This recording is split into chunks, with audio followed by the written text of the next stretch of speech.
Assalamualaikum warahmatullahi wabarakatuh. Bismillah, alhamdulillah, salatu wassalamu ala rasulillah. La hawla wa la quwata illa billah, amma ba'd. Hadratil muhtaramin, sahabat-sahabatku, teman-temanku, keluargaku, saudara-saudaraku, sahabat dalam kebaikan, teman dalam bersama-sama bergandengan tangan menuju ridhonya Allah, sahabat untuk saling mengingatkan dalam sabar dan takwa di hadapan Allah.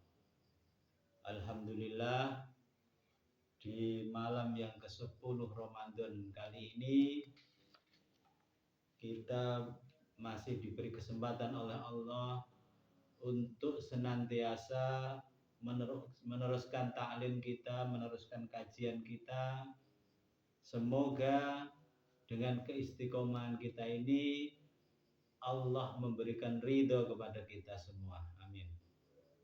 Sebelumnya mari kita berkirim surah Fatihah yang hadiahnya kita khususkan kepada guru-guru kita yang telah membimbing kita, kepada leluhur-leluhur kita, orang-orang tua kita, ataupun siapa saja yang telah mempermudah dan memfasilitasi kita untuk thalabul ilmi. Al-Hadiniyah Al-Fatihah.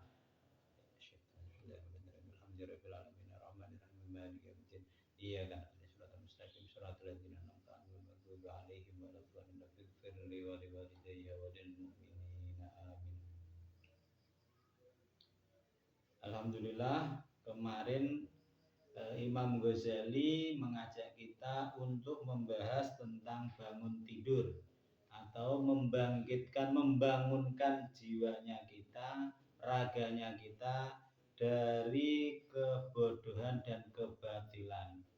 Nah, ini menginjak pasal selanjutnya, yaitu bab selanjutnya, babus siwak, bab yang menerangkan tentang siwak.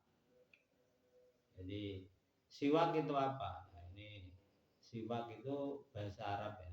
Bahasa Arab yaitu membersihkan gigi dengan kayu arok, kayu khusus dari daerah Arab. Kalau mungkin pemahaman kita yang simpel saat ini adalah gosok gigi. Gosok gigi kalau sekarang menggunakan ada merek-merek pasta gigi ya, macam-macam. Ada juga yang mengambil merek yang dari hadis itu atau dari anjuran sunnah ini, yaitu yang bermerek siwak juga ada. Keutamaan siwak ini banyak. Nah, ini kita mulai ya. Babus siwak, bab ini menerangkan tentang siwak. Wasta'mil as-siwaka fa innahu mutahhiratun lil fami.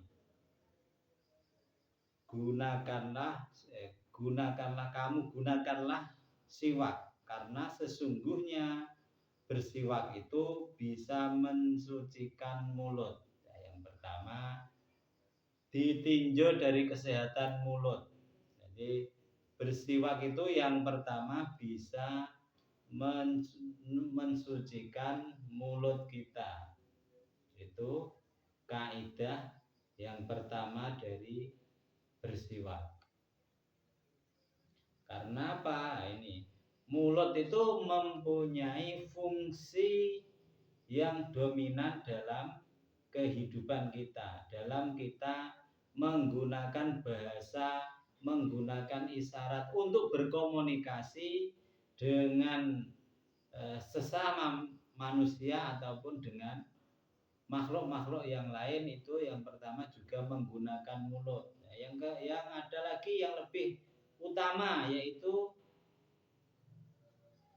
mulut ini berfungsi untuk memuji Allah, untuk berdoa, untuk berzikir, untuk mengajak orang dengan bahasa.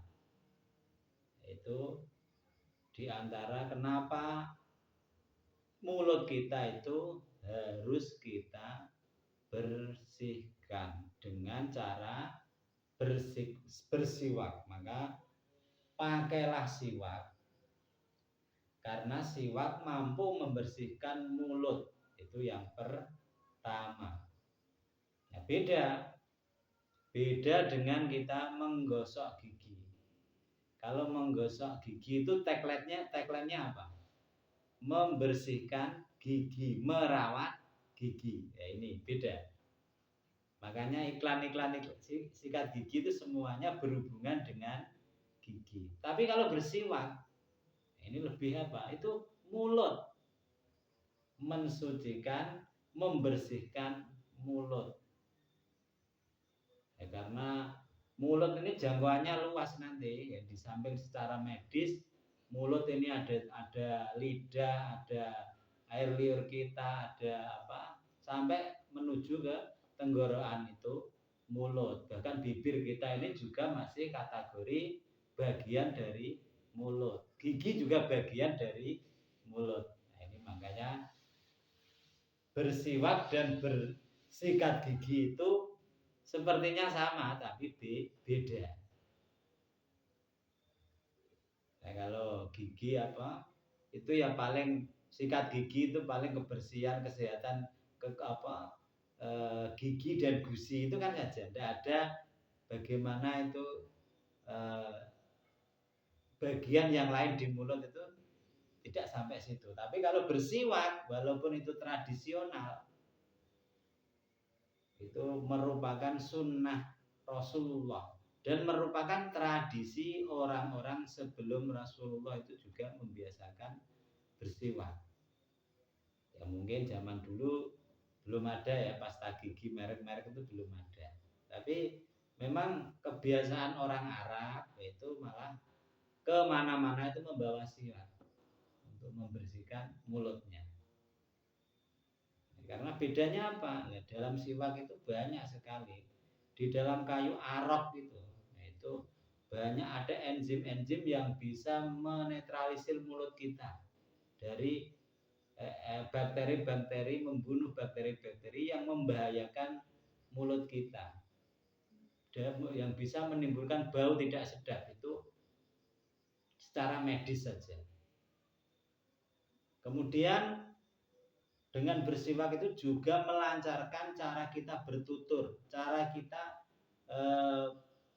berbicara.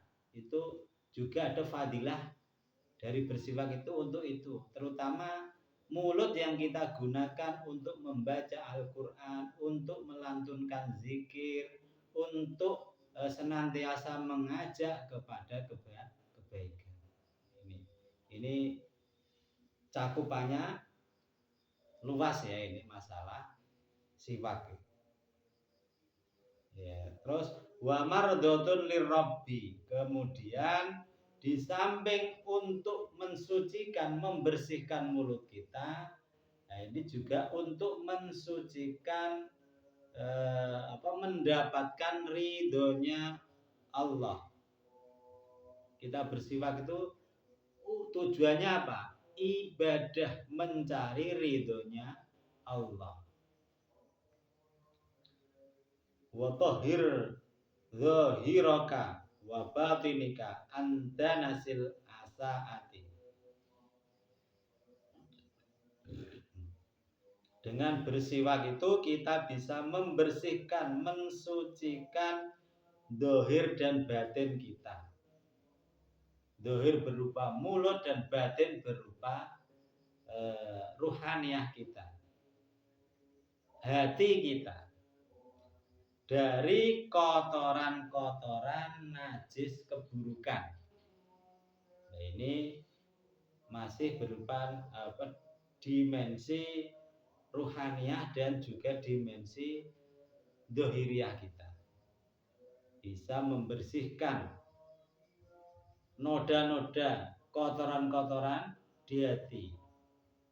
Kok bisa wong kita bersiwak di mulut kita, kok bisa? Nah, dengan bersiwak itu kita punya tujuan khusus. Tujuan apa? Tujuan beribadah. Tujuan menjalankan sunnah Rasulullah, yaitu dengan kita ketika melakukan kegiatan yang sama dengan tidak ada niatan atau dengan kita niatkan untuk menjalankan sunnah Rasulullah, itu efeknya bisa juga membersihkan hati kita. Jadi mungkin kalau kita gosok gigi kita niatkan bersiwak juga tidak apa-apa. Nah, bersiwak itu bisa di samping pakai kayu arok juga bisa. Mungkin ketika mau sholat kita menggunakan kalau darurat tidak bawa siwak, karena kepengen bersunah menggunakan lengan baju kita atau jari teman yang kasar atau barang-barang yang kasar bisa kita gunakan.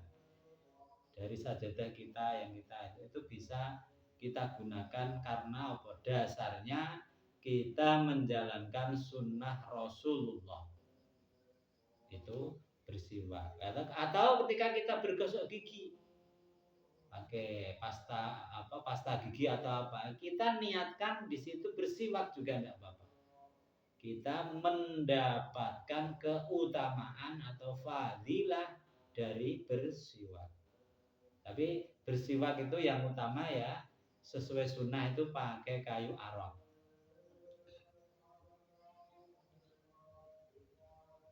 Jadi dengan membersihkan itu kita membersihkan kotoran yang buruk dari mulut kita, dari hati kita. Karena apapun ketika kita melakukan niatan untuk ubudiyah, untuk beribadah kepada Allah, ini menggugurkan hijab-hijab di dalam hati kita sehingga hati kita menjadi bersih.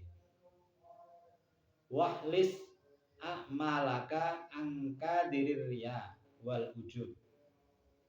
Dan dengan bersiwak itu juga bisa memurnikan semua amal-amalmu, semua amal-amal kita,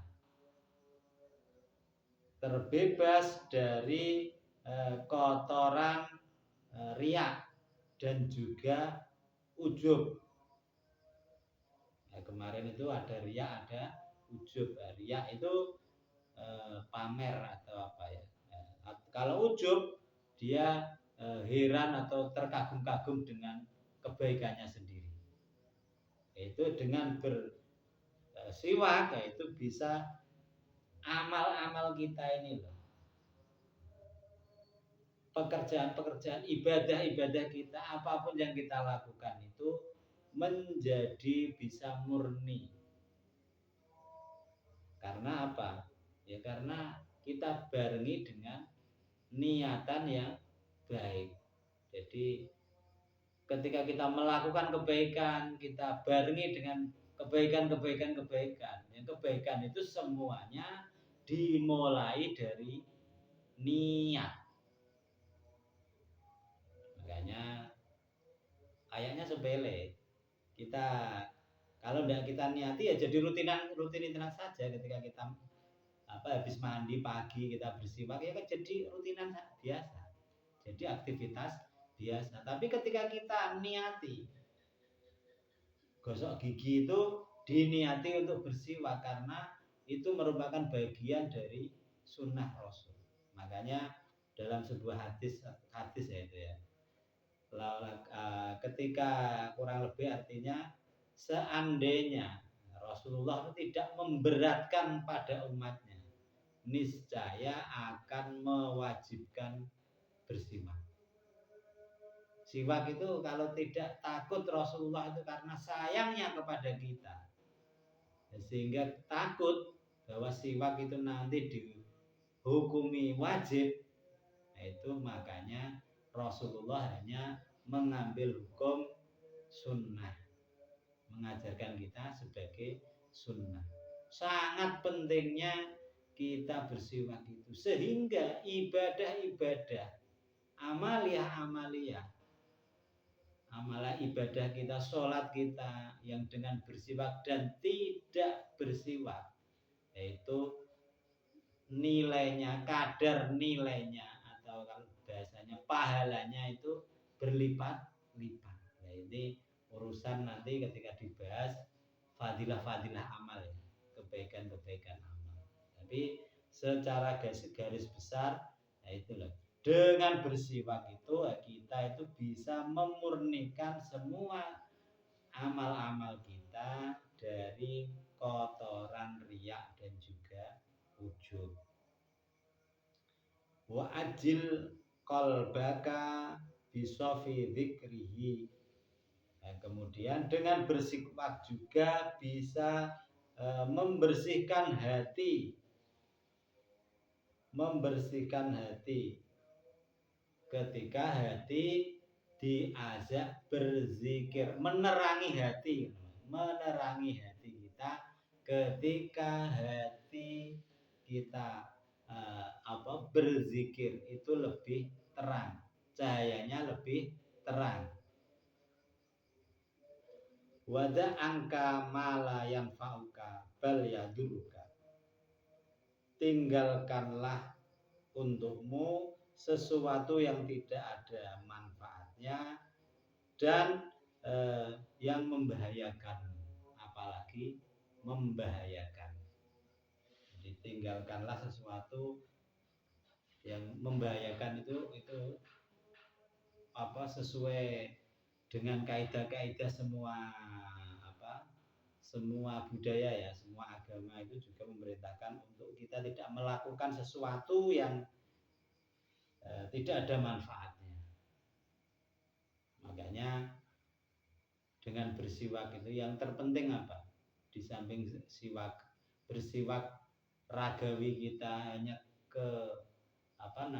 kebersihan kesehatan mulut ya, itu yang lebih penting itu adalah kebersihan hati kita. Dengan bersiwak itu nanti efeknya juga membersihkan hati, itu yang paling.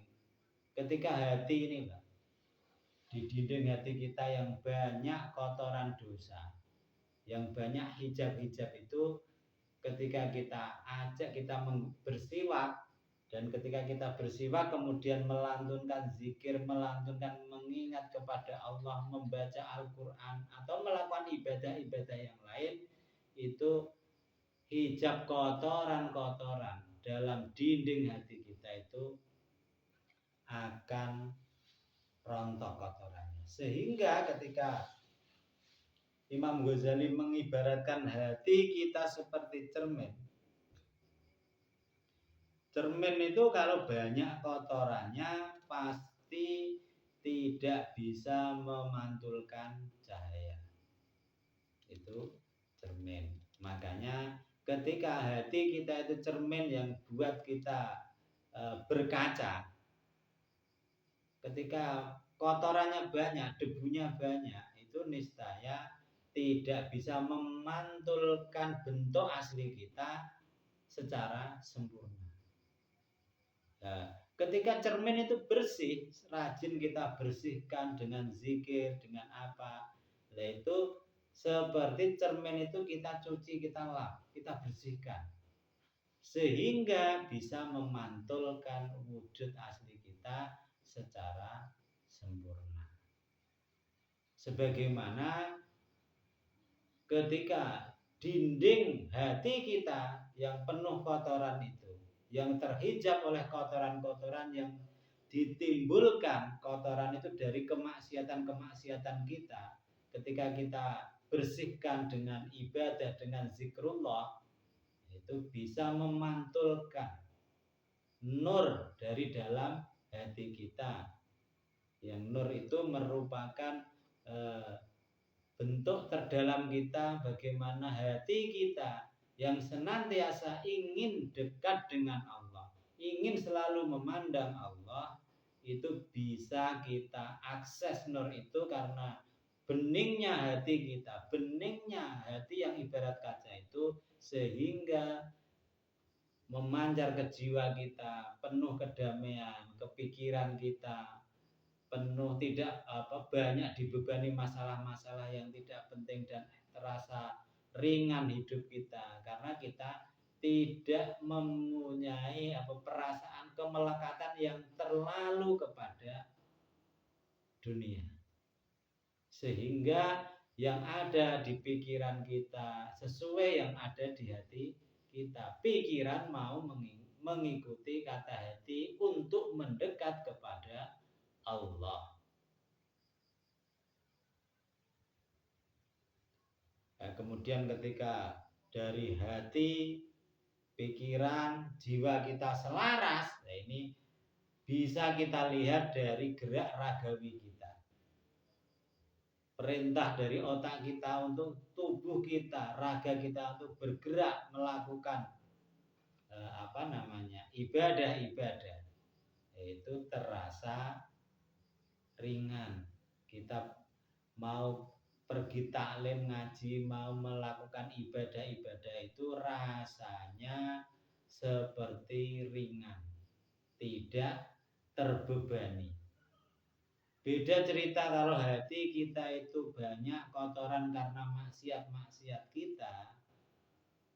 kita berada di tempat-tempat zikir, di majelis-majelis ilmu, di tempat ibadah-ibadah, di tempat kita bersujud kepada Allah itu merasa berat dan ingin cepat meninggalkan. Itu ciri-cirinya. Di antara dengan bersiwak itu, kita ketika bersiwak mulut kita menjadi bersih, menjadi sehat. Juga mulut kita itu akan fasih mengucapkan zikir, mengajak kebaikan-kebaikan. Dan mulut ini kan bahayanya luar biasa. Kalau dulu istilahnya mulutmu harimau. Tapi sekarang ini rubah ya malah. Apa? Jarimu harimaumu. Apa itu? Ini tangan kita yang sering klik-klik HP itu membahayakan kita sendiri. Kalau kita tidak bijak dalam mengelola hal tersebut. Ya, kita tugasnya malah lebih berat zaman akhir ini ya. Kalau dulu orang-orang tua kita mengajarkan mulutmu harimaumu, dari sekedar ucapan yang berat. Sekarang mulut bisa kita kunci. Ya, kita tugasnya dua sekarang, menjaga mulut juga menjaga jari kita. Untuk tidak mengeser sesuatu yang tidak banyak membawa mahdorot, yang tidak ada nilai kebaikannya, yang menjauhkan kita dari Allah Subhanahu wa ta'ala.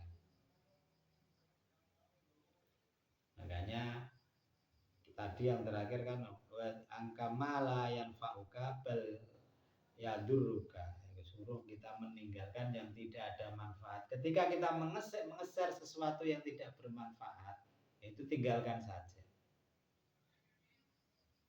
Ya, kita misalnya ngeser yang nggak jelas malah menimbulkan kontroversi, menimbulkan fitnah, itu kan malah membahayakan. Di samping kita menjaga mulut kita, juga menjaga jari-jari kita, jempol kita dari misalnya membagikan sesuatu di ponsel kita, sesuatu yang tidak ada manfaat. Dan mungkin jejak digital ini kan malah ngeri juga. Jejak digital ketika kita suatu saat mengeser sesuatu kemudian arah berbalik, ya, kita itu banyak ya contoh-contoh di medsos itu, berita-berita yang lampau mungkin dulu pernah ketika zamannya ini dia di medsos atau membuat statement seperti ini, kemudian zaman berubah, ini dia juga sudah berubah pikirannya, yaitu menjadikan sarana lawan politiknya untuk menyerang kembali share-sharean yang telah lampau. Itu kan zaman sekarang kan ngerinya seperti itu. Makanya itu yang patut kita jaga, benar-benar kita jaga supaya kita itu menjadi pribadi yang bijaksana. Sebagaimana kitab ini yaitu Minhajul Arifin. Arifin itu orang-orang yang mengetahui atau orang-orang yang bijaksana, bahasa gampangnya. Tangga menuju orang-orang yang bijaksana. Kebijaksanaan itu dibarengi dengan apa? Hati kita yang lapang, yang bersih, juga otak kita yang sesuai dengan perintah atau sinyal dari hati kita. Yang berat itu juga di pikiran kita ini ya, otak kita ini. Kalau kita salah men-setting, itu efeknya berat untuk kehidupan kita. Makanya perlunya kita belajar itu supaya otak kita itu sesuai dengan cara ulama-ulama kita berpikir. Karena ulama-ulama kita, para wali-wali kita ini sudah teruji. Cara berpikirnya, cara itu sudah teruji. Kita tinggal mengikuti saja metode-metode yang sudah disimpulkan para ulama lewat karangan-karangan para ulama. Karena apa? Dari ulama ini jelas sumber yang dieksplor itu pasti dari Al-Quran dan hadis. Itu otentik sekali. Beda cerita kalau kita ngambil sesuatu, walaupun boleh ya mengambil pengetahuan dari yang lain yang mungkin orang apa tidak, itu boleh saja kalau sekedar untuk pengetahuan. Tapi kan kebenarannya itu masih dipertanyakan. Kalau dari ulama itu jelas teruji. Seperti dari guru kita itu juga pemikirannya atau ilmunya dari guru-gurunya sebelumnya mesti nyambung sampai ke Rasulullah. Ini mengatur otak kita ini. Kalau ilmu tentang otak apa? Ilmu neuroscience sekarang itu bagaimana otak bekerja. Ketika kita memahami itu, kita bisa menganalisa, oh ya otak itu cara bekerjanya gini loh. Otak itu tidak bisa membenarkan antara ide, data dan mimpi itu tidak bisa. Mimpi dan fakta itu tidak bisa. Pokoknya yang di sini ketika kita membutuhkan itu dikasih info saja. Enggak bisa membedakan benar salah itu ya. Pokoknya kayak apa ya? Kayak memori otak itu. Ketika kita masuk apapun pengetahuan, ya itu masuk ke otak kita. Nah, yang bisa menimbang apa nanti? Ini dialog antara otak dan hati kita. Makanya Imam Ghazali itu mengibaratkan hati itu seperti raja, seperti presiden. Kemudian otak kita itu seperti perdana menteri, pelaksana pemerintahan atau kepala pemerintahan. Perdana menteri atau kepala pemerintahan atau apapun yang mengatur semua gerak ragawi kita. Nah, kalau otak ini tidak diajak diisi dengan ilmu-ilmunya para ulama yang sesuai dengan Al-Quran dan hadis, ini nanti juga otak akan selalu mengkudeta yang ada di hati. Karena hati itu pasti secara hakikatnya itu pasti hati itu ngajak kepada Allah. Tapi ini yang banyak perhitungan-perhitungan atau mungkin dari bacaannya, dari yang dilihat, yang didengar, yang dijejelkan data ke dalam otak ini yang mungkin tidak sesuai dengan perintah-perintah Allah itu. Sehingga otak kita terlalu banyak data yang tidak sesuai dengan kemudian kalau tidak, otak itu benar sering diajak dialog dengan hati kita biar otak bisa memahami apa yang ada dalam hati yang bisa difungsikan sesuai kemampuan fisik kita. Ini otak biar menganalisa ya kemampuan saya untuk berbuat baik seperti ini seperti ini. Oh ternyata dengan berbuat baik ini ada efeknya gini gini gini. Ketika kita meninggalkan kebaikan berpaling ke arah kejelekan, ini efeknya juga begini begini itu jelas. Nah, ini ya dari bersiwak saja itu kita banyak mengambil pelajaran, mengambil kesimpulan yang luar biasa. Di samping untuk ibadah siwak itu juga untuk kesehatan. Semoga dengan kajian ini kita dapat berkah dan ilmu kemanfaatan dari beliau Imam Ghazali ya. Jadi Pak ini wallahu a'lam bishawab, apabila ada salah, ada yang kurang pas atau kekurangan itu murni dari kebodohan saya. Kalau ada yang benar itu adalah pertolongan dari Allah Subhanahu wa taala. Wallahu a'lam bishawab. Wassalamualaikum warahmatullahi wabarakatuh.